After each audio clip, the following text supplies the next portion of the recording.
From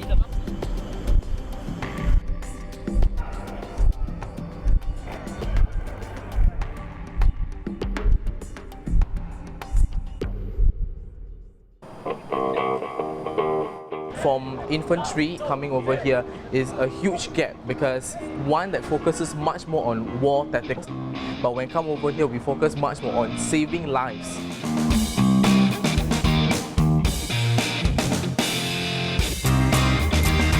I didn't expect to come to this course and it's a bit of a surprise.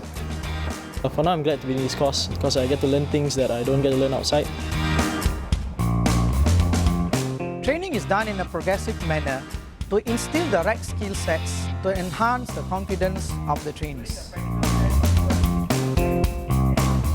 In order to produce competent medical specialist leaders, we have the medical simulations, which is done at our state-of-the-art simulation center. We also have the ambulance runs, whereby trainees have real hands-on experience to be the first-line provider in the streets, as well as hospital management of emergency cases. The last couple of days will be the summary exercise. Trainees will be put under a lot of stress in a realistic environment whereby IV cannulations also will be done. Okay, well done, Tony K. Well done.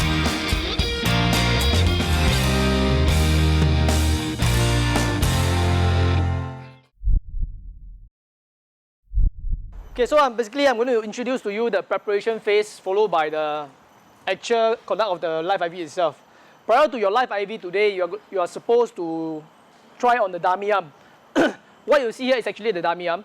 Okay, you can see the structure of the vein. You thick skin one may have this kind of skin also. Okay, first of all, I'll introduce to you the item that is needed. On your first attempt until your third attempt, you'll be using the 20G needle. Okay, the actual needle that you'll be issued with inside your medic bag is actually an 18G needle. Okay, the numbers go the opposite way. The bigger the number, the smaller the needle. You have 2 attempts today. Your objective is to clock 1 successful IV today. I don't want you to rush through the motion or rush through the sequence. I want you to be familiar with the technique and the sequence first. Clear?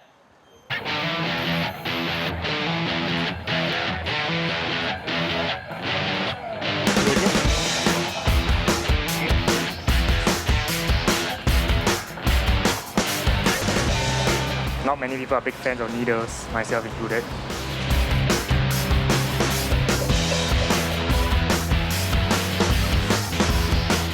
Like when it came to the real thing, I was like really afraid that I might hurt my body or so.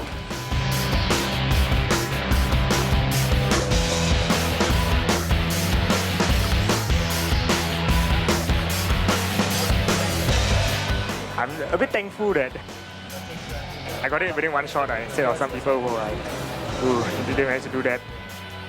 Hopefully it's not a one-off and I can carry on this momentum to the future IVs. IV skill would have a very significant effect on the status of the casualty itself. If the casualty is hypovolemic, they're suffering from severe blood loss, which could be a very common result of a gunshot injury in the military context. Need to replace their fluids very quickly. IV is the fast and the best way to do it. This is why this is called the Lifeline.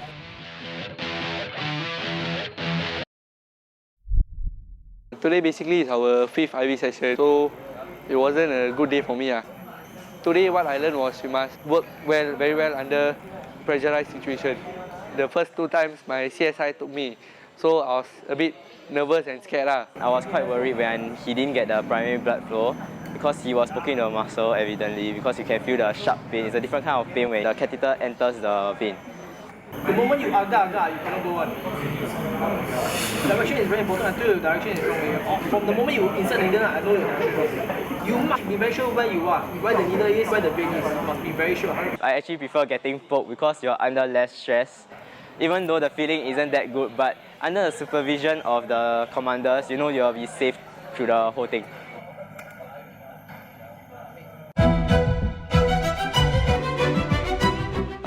Over these 10 practice sessions, you will be mastering the technical skills of how to apply an IV. This time around, I made the mistake twice and I learned from it. The very important thing is that you must be composed You must know your stuff in order to perform it well enough and to be successful. The most important session for the intravenous infusion would be their last session.